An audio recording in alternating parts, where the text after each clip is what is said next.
Stop talking about your journey. Stop trying to prove you are awake. Stop arguing with the sleepwalkers. Stop seeking external validation for your inner peace.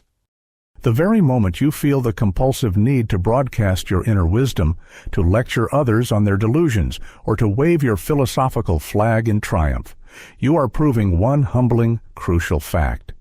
You have not truly grasped the wisdom you claim to possess. You are still fundamentally enslaved by the ego's need for approval, its desperate desire to be recognized as the one who knows. This is the great, humbling, and utterly essential realization that the masters never taught in public. The realization that separates the genuine sage from the philosophical enthusiast. The truly awakened person keeps the source of their profound power a fiercely guarded secret. Their strength is in their silence. Their motivation is in their quiet doing, not their loud sharing. Why? Because the truths that possess the monumental power to set you free are exactly the truths that the unawakened, fragmented mind will instantly destroy, cynically weaponize, or twist into a convenient justification for its own deeply ingrained apathy. The greatest act of self-preservation, the most powerful motivational tool you possess, is therefore silence, the conscious, deliberate withholding of sacred knowledge from those who are not structurally or emotionally ready to receive it. This is the difference between casting a seed onto fertile ground and throwing it onto barren, hostile rock. We are going to explore the 4 most dangerous, liberating truths that the spiritually awake person must learn to guard with their life. If you share these truths prematurely, carelessly, or out of a need for validation, you risk not only losing your hard-won peace, but undermining the very foundation of your entire spiritual and motivational path. The first profound, unspoken truth that the truly awakened soul learns is the truth of the great emptiness, shunyata, and the dissolution of the non-self. In the language of modern Western psychology, we might loosely term this the transcendence of the ego. In the precise lexicon of the East, it is the uncompromising realization that the persistent, nagging voice in your head, the one that screams, I want and I fear, the self that feels profoundly separate from the world, the supposed doer of all your actions, is merely a deeply sophisticated illusion. It is a grammatical convenience, a societal habit, a useful tool for filing taxes, but absolutely nothing more. The monumental insight is this: you are not an ego in a bag of skin, isolated and fighting a hostile, indifferent universe. You are, as the ancient Taoists, Buddhists, and Vedantists unanimously teach, an integral, inseparable feature of the entire cosmos. You are, quite literally, the universe expressing itself temporarily as a person, a single wave that is never, ever separate from the boundless ocean. This realization, when it moves from intellectual concept to visceral experience, is the singular source of profound, unshakable peace, boundless creative energy, and powerful internal motivation, because it instantly removes the intolerable crippling burden of a separate self that must constantly strive to prove its worth, desperately succeed against overwhelming odds, and chronically fear the existential threat of death. But here is the danger, the reason this truth must be hidden. The average, unawakened ego requires its reality to be built on an absolute, unwavering foundation of concrete, personalized certainty. Its entire structure is designed around the imperative of me versus not me. When you attempt to share this ultimate liberating truth, you are not your ego. There is no permanent, fixed you to protect. The uninitiated mind does not hear liberation. It hears an immediate, terrifying existential threat. It interprets your wisdom as, you do not exist. Your lifetime of struggle does not matter. Your greatest achievements are ultimately meaningless. The ego, which is fundamentally designed for pathological self-preservation, reacts with a spectacular violence, often manifesting as intellectual hostility or deep personal scorn. It will take this sublime truth, the unity of all things, and twist it into a convenient justification for profound apathy, for cynical social withdrawal, or even for an arrogant passive narcissism, co-opting the beautiful, nuanced language of Zen to say, "Since I am the universe, I need do nothing. All is perfect." This is the ultimate spiritual self-deception. Therefore, the awakened soul learns to allow their behavior, their effortless competence, their peaceful lack of anxiety, their easy and radiant presence in the moment, to speak the truth of unity, while their lips remain wisely sealed regarding the abstract, terrifying philosophical conclusion.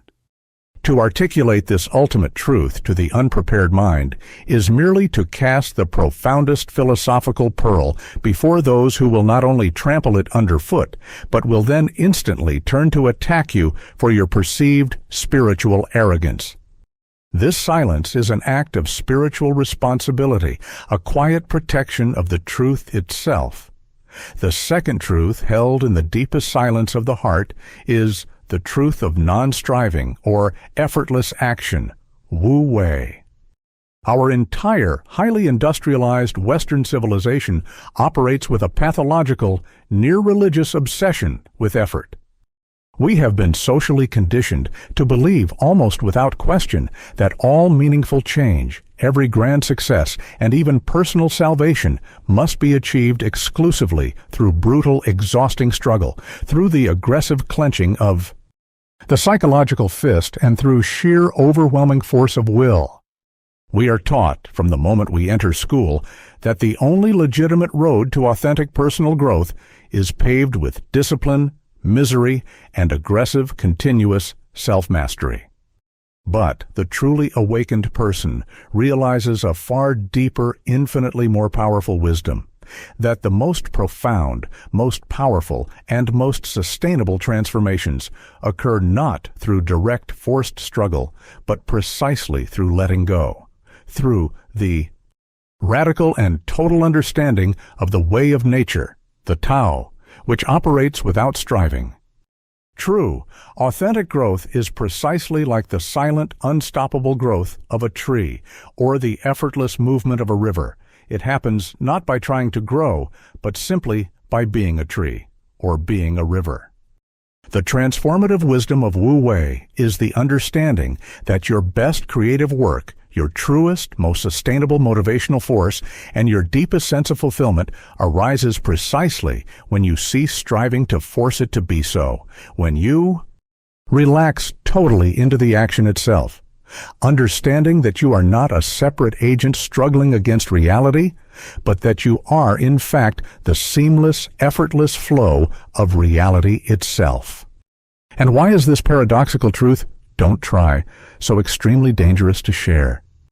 Because the naturally unmotivated, fearful, or self-sabotaging mind will instantly and eagerly twist the profound concept of effortless action into a convenient spiritual justification for chronic laziness, profound passivity, or outright resignation.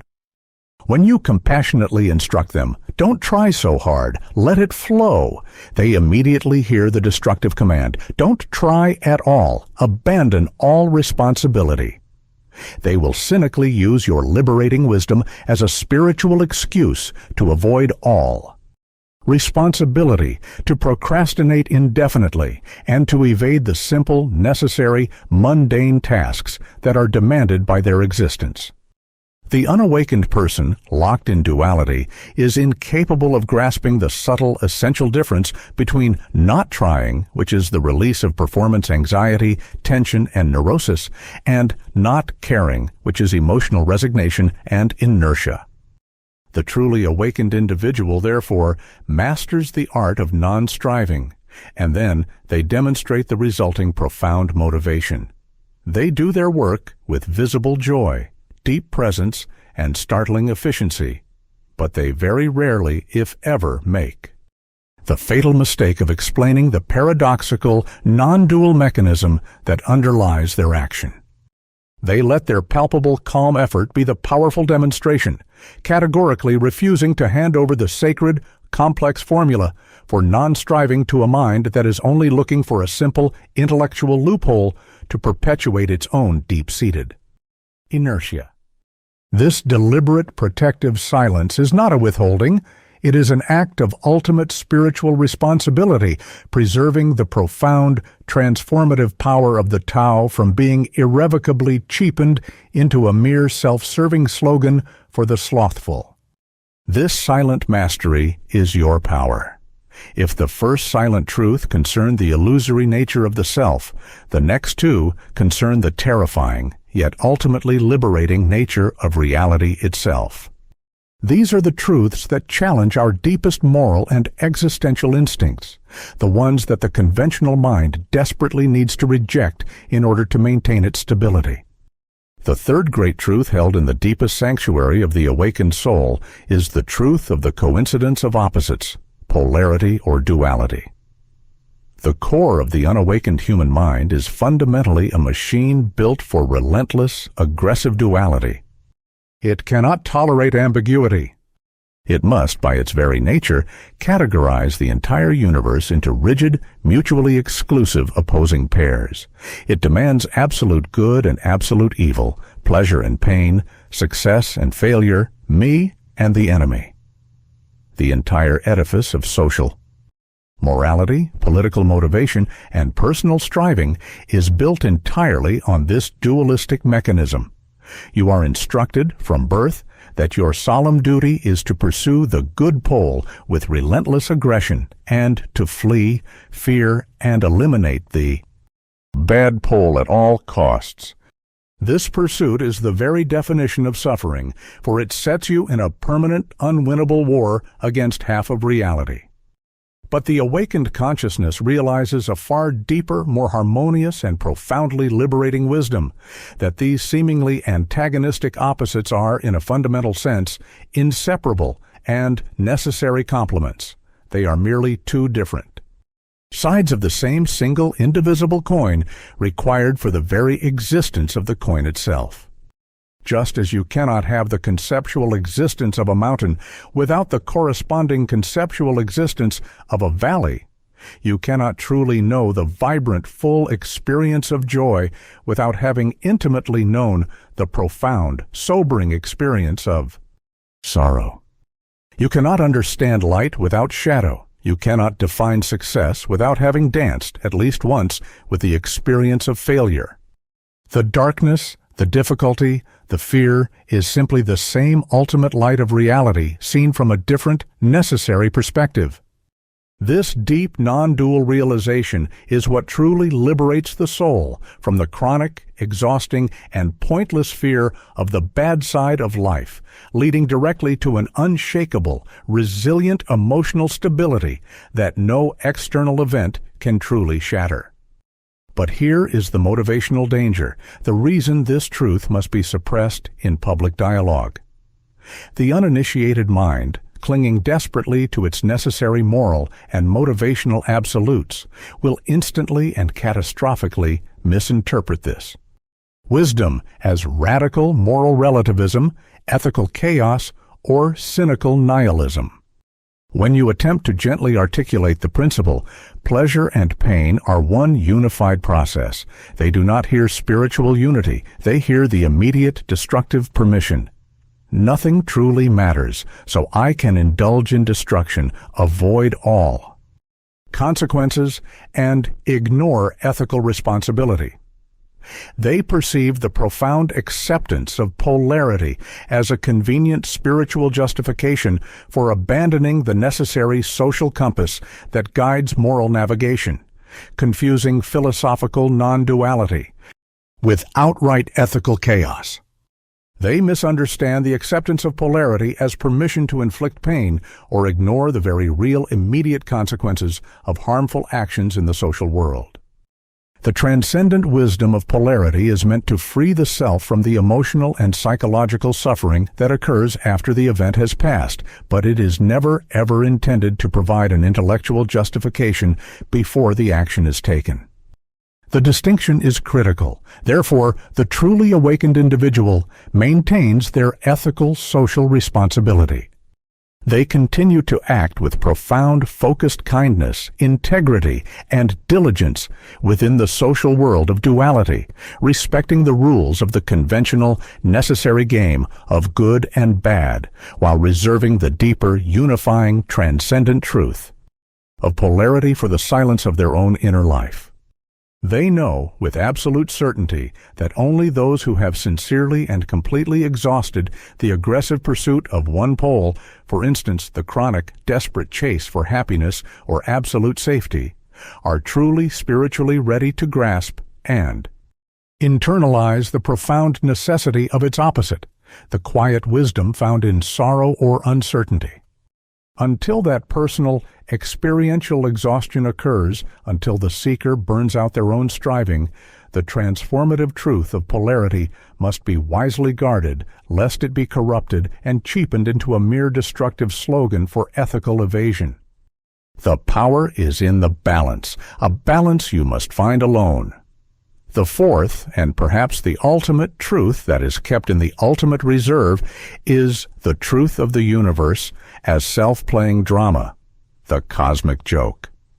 The central, most liberating, and most startling doctrine across the greatest Eastern philosophies, from the Hindu concept of Lila play to the Taoist notion of the spontaneous, self-governing Tao, is the profound realization that the entire vast universe, with all its cosmic struggles, intense human anxieties, global wars, and personal triumphs, is fundamentally and purely a play, a vast, intricate, and glorious drama in which the ultimate, infinite, and single reality, call it Brahman, the boss, Tao, or the Absolute, is simply joyfully pretending to be finite, anxious, separate, limited, and mortal. You are, at your core, the Supreme Self, the ultimate actor, playing with intense seriousness the role of a worried, striving, vulnerable human being. This single awareness instantly and fundamentally shifts your relationship with suffering, chronic fear, and existential gravity, replacing it with a pervasive, playful, joyful detachment that allows for maximum creative engagement without attachment. This is the ultimate antidote to the existential deadweight of modern life. But here is where the motivational conflict becomes sharpest, the reason this truth is too dangerous to share openly.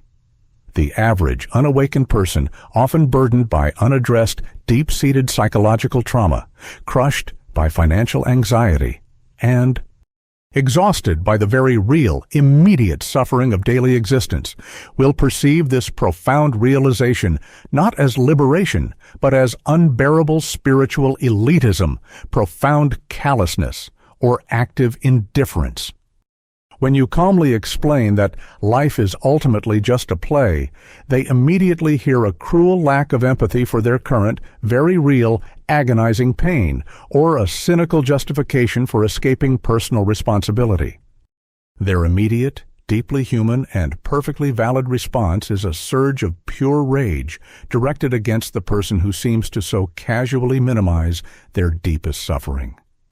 They are not, and cannot be, ready to view their mortgage debt, their chronic illness, their professional failure, or their deep heartbreak as merely lines in a cosmic script.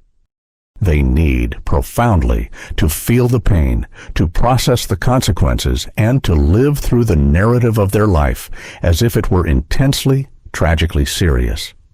Therefore, the truly awakened individual maintains a profound, unshakable serenity, a visible, easy, and almost playful detachment in the face of chaos, and acts in the social world with maximum focused compassion, diligence, and genuine kindness. But they wisely and absolutely keep the script's ending, the final, joyful, liberating secret that it was all a spontaneous show, strictly to themselves. They know that the sublime, magnificent beauty of the joke is utterly ruined by a premature intellectualized punchline. Their internal motivation, therefore, becomes purely creative, purely expressive, and purely playful. They act simply for the joy of the dance, not for the reward or the outcome. And this silent demonstration, this effortless, joyful competence, is 1,000 times more effective as motivation for others than any verbose intellectual explanation of the Lila doctrine could ever be. You guard this truth because it is the core of your freedom and the source of your most powerful motivation.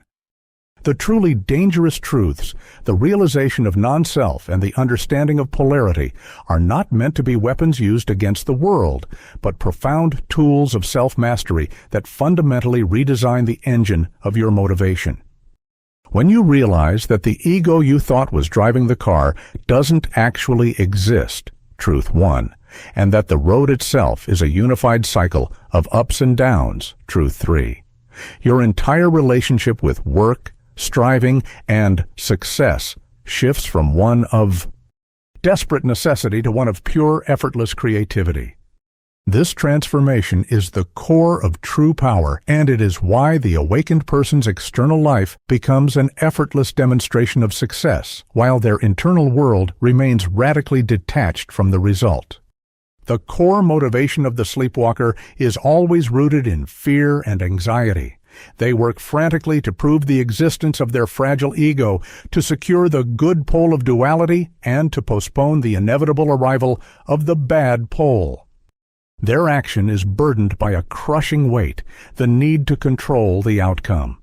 They strive not for the joy of the striving, but for the validation of the result. But when you have internalized the silent truths, you realize that the outcome is already part of the total pattern. It is beyond your personal control, yet entirely of your action. This is the deeper unspoken meaning of non-striving, Wu Wei, in the context of motivation. The awakened person works with an intensity and focus that far surpasses the frantic effort of the ordinary striver. They are fully engaged in the process, pouring their energy into the present moment of the task. They appear motivated, disciplined, and effective. But the fundamental difference is that their work is unburdened by attachment. They act knowing they are the universe acting. They build, knowing the structure they create is only temporary. This profound detachment is not laziness. It is the ultimate psychological efficiency. You cannot waste energy worrying about what you cannot control, so all your energy flows directly, spontaneously, and joyfully into what you can do, the action of the present moment.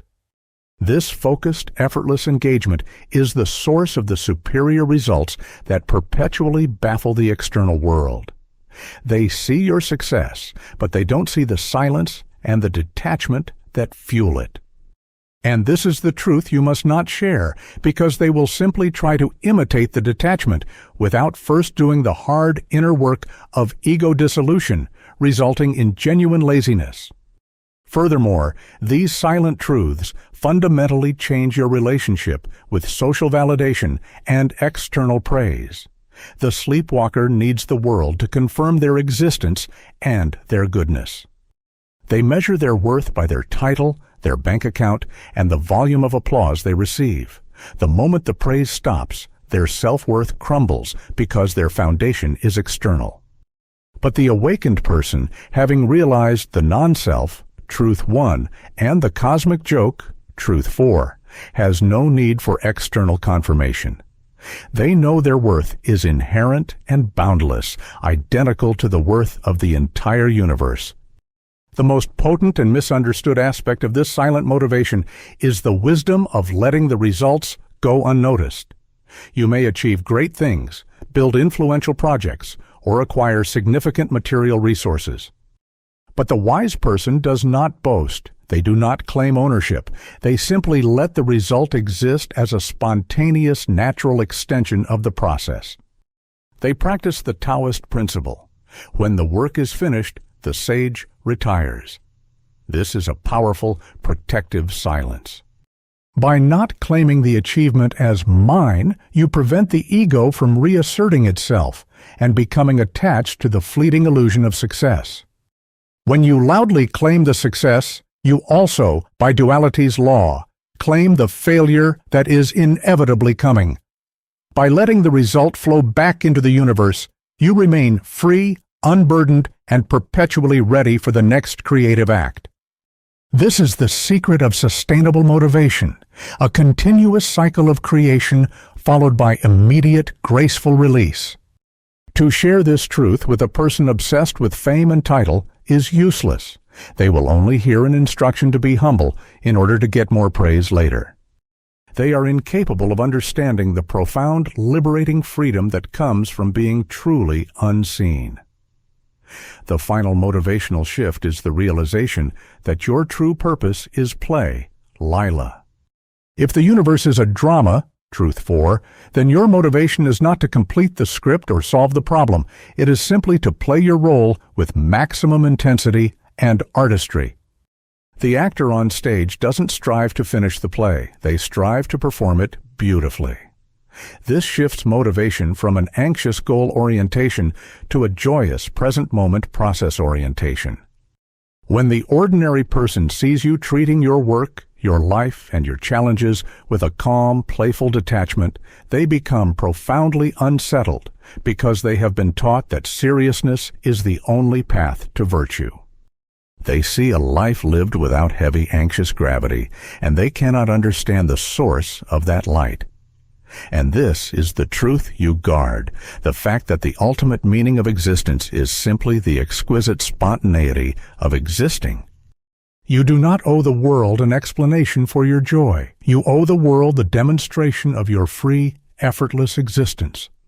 This transformation from the frightened striver to the spontaneous creator is the most dangerous realization of all, because it voids the contract of conventional society, which is based entirely on anxiety, fear, and the relentless pressure to prove oneself.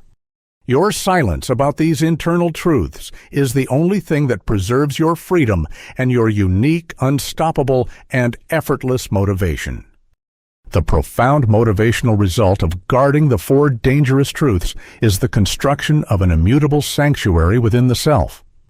This is a state of being where your peace and your core motivation are entirely self-contained, independent of the cyclical chaos of the external world.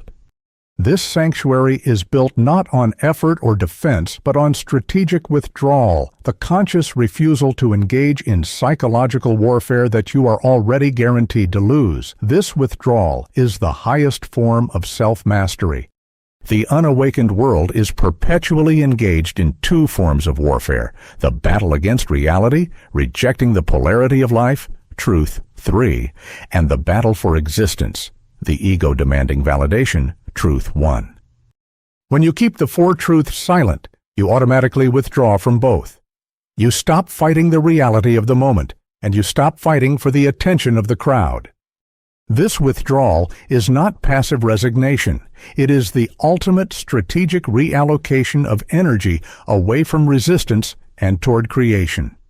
Consider how the silent truths affect the common modern plague, the need to be right. The ego's greatest currency is its perceived intellectual and moral correctness. People will sacrifice their peace, their relationships, and their time just to win a trivial argument, proving that their separate self, Truth 1, holds the definitive non-negotiable definition of good, Truth 3.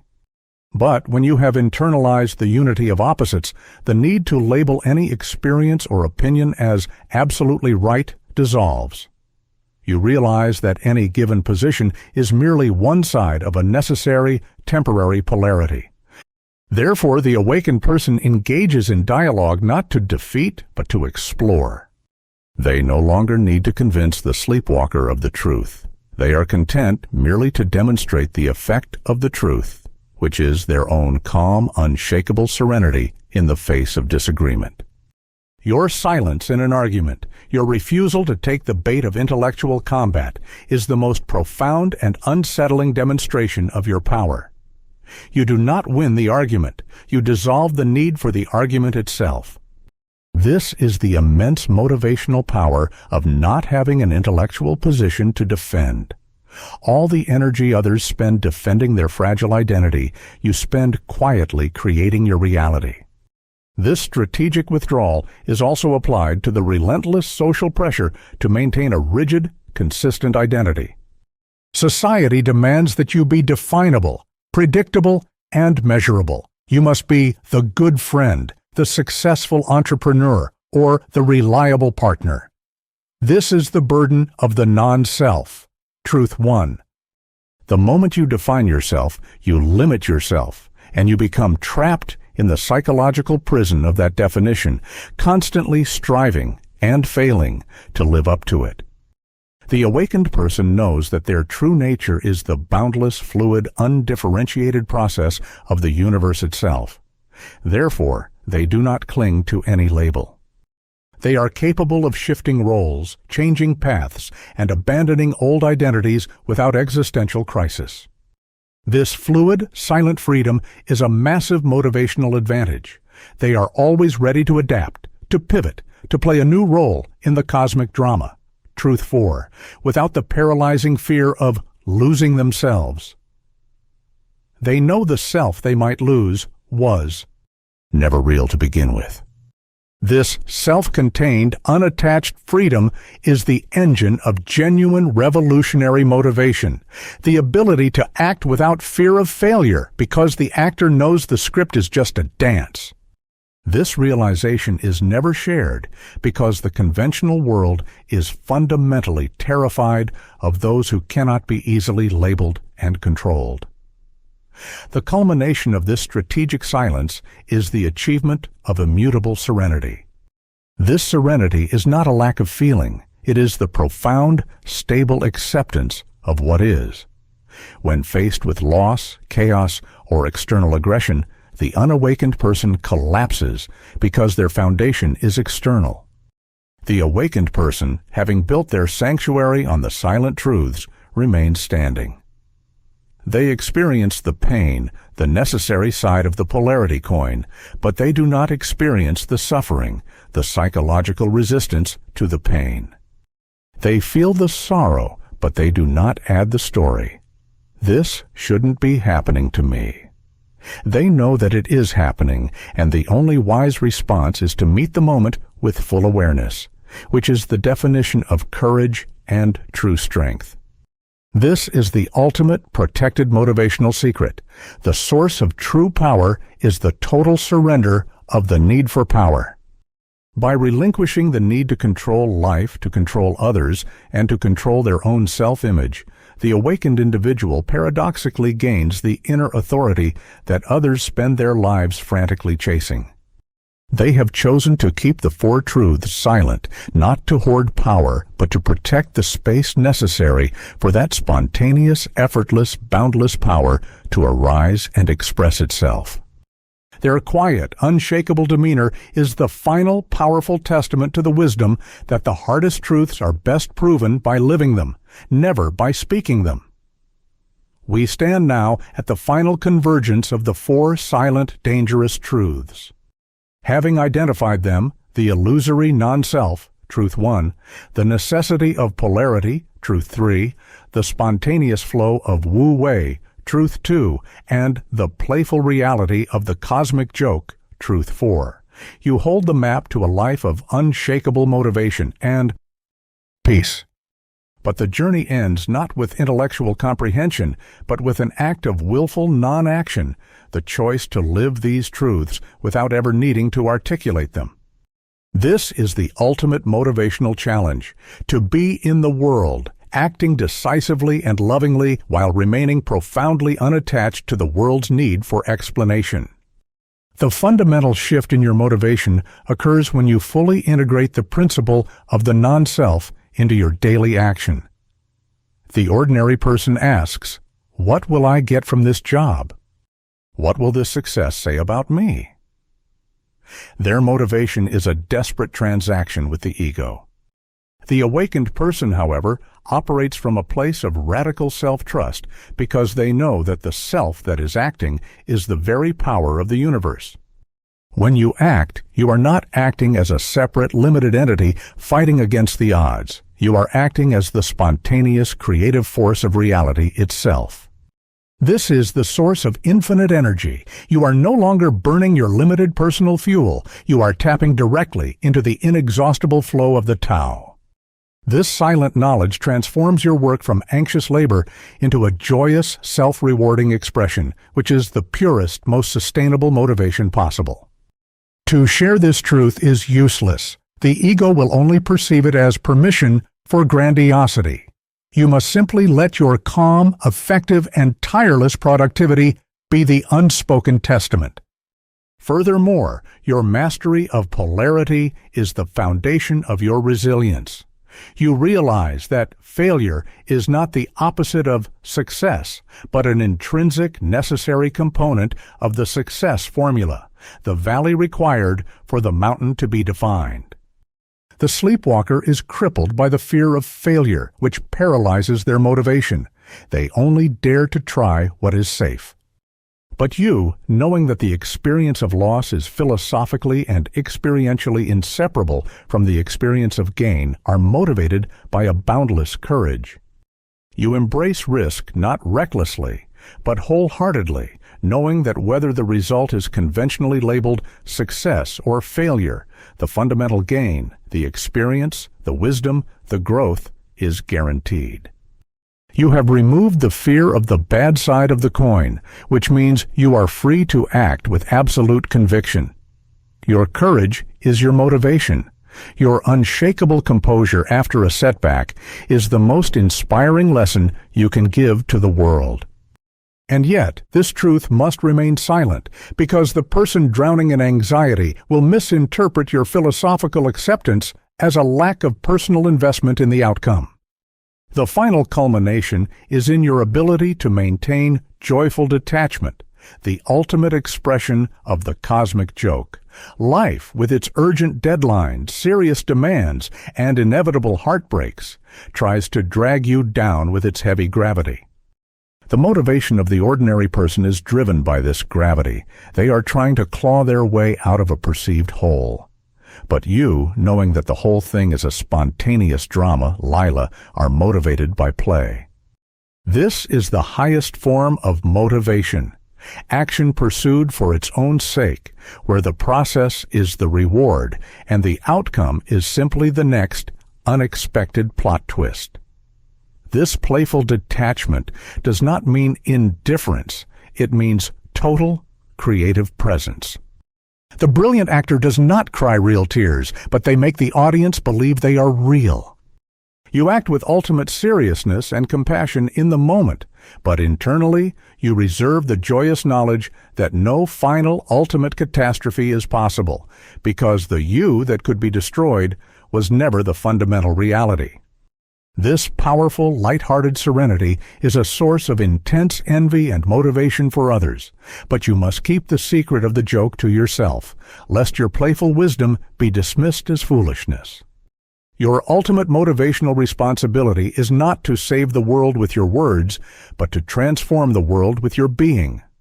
You must use the silence around the four truths to build an internal powerhouse of clarity and courage.